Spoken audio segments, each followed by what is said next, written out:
avoid benda yang terpenting dalam dakwah iaitu DF. Jadi dia rasa aku dah terpaling buat kerja.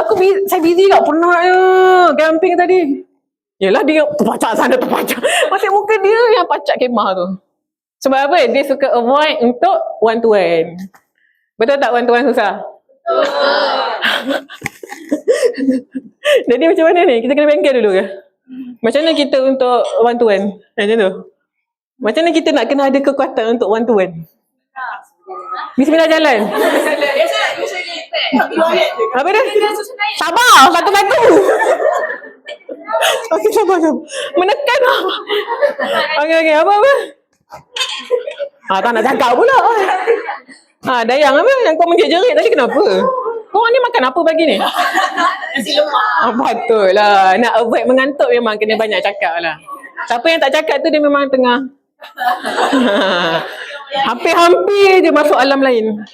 Biasa dia 1-2 ayat kalau bismillah langgar je, 1-2 ayat masuk. Apa lagi next dia macam tu. Perkataan apa ni? Perkataan apa ni? First time dengar ni. Kita borak sampai kita tahu ada benda kesamarataan. Titik sama. Titik yang sama. Persamaan. Ya, betul. Penjodoh bilangan salah. Imbuhan salah. Maksudnya borak sampai kita dah jumpa titik. Okey. Nanti adik-adik sebelah mencakap, alah akak ada apa nama akak ni? Akak Intan boleh lah. Kak Intan pandai borak. Adik ni, apa nama awak macam muka ketakutan ni? Nama dia apa? Zulaika. Saya tak reti. Saya tak reti. Betul tak Zulaika? Zulaika akan cakap, Kak Intan boleh lah. Kak Intan memang kuat borak. Practice next to Wah, bagus lah. Positif lah. Bagus. Jadi aku boleh hentam sikit lagi lah. Entah. Okey, siapa rasa DA tu susah? Sebab apa? Kita rasa kita tak pandai borak, betul? Jadi kita kena pandai borak ke? Apa boleh buat dalam muntalak pun cakap apa? Dai tu dia tak boleh jadi apa? Dai yang bisu. Sebabnya dakwah ni nak tak nak kena bercakap. Tapi kalau awak tanyalah saya punya struggle. Tanya. Bercakap. Tak percaya kan? Itulah korang expect orang yang pandai bercakap ni dia tak ada struggle bercakap. Itulah korang yang sangkaan. Cuba cerita.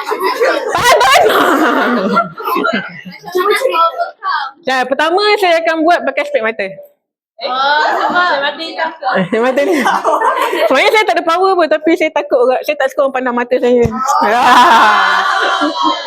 Saya macam pandang tak pandang aje. Tak rabun. Tak ada power. Apa? Tak terkawal pun orang ni. Nasi lemak korang ni terlebih apa ni?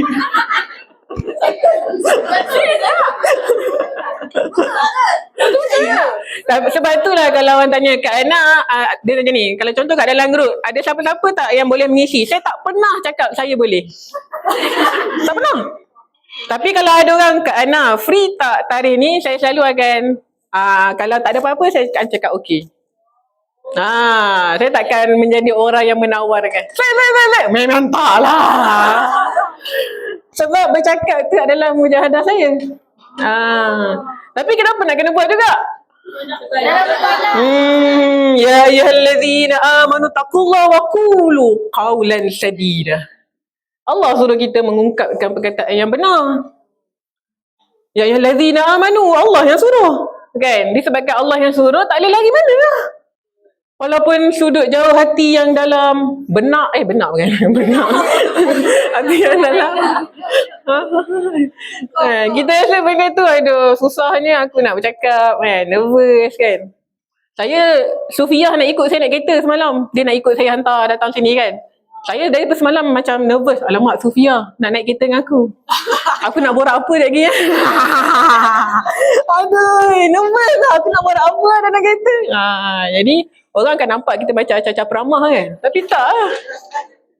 Jadi, korang kena ada cari macam mana korang nak overcome masalah korang. Kalau saya akan mulakan